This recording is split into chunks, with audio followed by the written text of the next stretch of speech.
रोशनवादी एक खूबसूरत और रोशनी से भरी जगह थी, जहां हर दिन एक नए सपने की तरह गुजरता था। वहां रंग बिरंगे फूल खिलते, पक्षी गाते और छोटी छोटी परियां उड़ान भरती थीं। उन सब में सबसे प्यारी थी नूर परी, एक छोटी चमकदार परी जिसका दिल सोने का था। नूर परी का सबसे पसंदीदा फूल था खुशियों का फूल, एक जादुई फूल जो हर सुबह अपनी रोशनी से पूरी वादी में खुशी फैला देता था। लेकिन एक दिन जब नूर परी ने आंखें खोली, तो रोशन वादी में सन्नाटा था।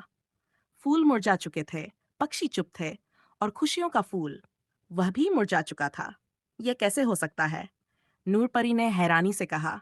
बिना समय गंवाए वह परियों की रानी के पास गई।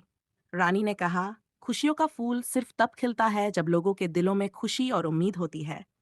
किसी ने वादी से खुशी चुरा ली है। तुम्हें जादू की बूंद ढूंढनी होगी, जो सिर्फ सच्चाई, हिम्मत और दोस्ती से मिलती है।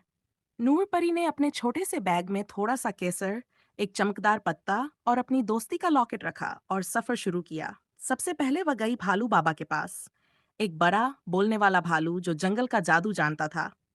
मैं तुम्हारी मदद करूंगा, भालू बाबा बोला, लेकिन तुम्हें मेरे लिए एक रंगीन पंख लाना होगा, जो सिर्फ हवाओं की पहाड़ी पर मिलता है।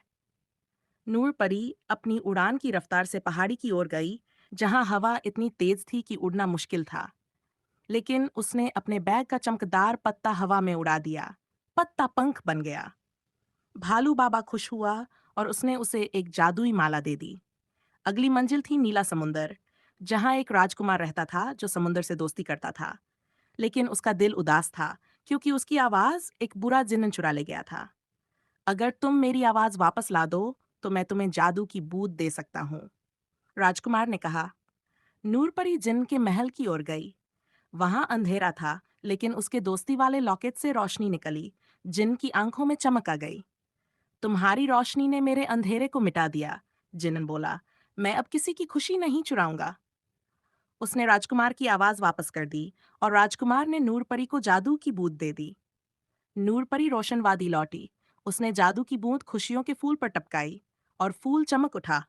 फूल खिलने लगे, वादी मुस्कुराने लगी, पक्षी गाने लगे और लोग फिर से हंसने लगे। रानी ने मुस्कुराते हुए कहा, नूर परी, तुमने दिखाया कि हिम्मत, दोस्ती और सच्चाई से अंधेरा भी रोशन हो सकता है। और यूं रोशन वादी में फिर से खुशियों के रंग बिखर गए।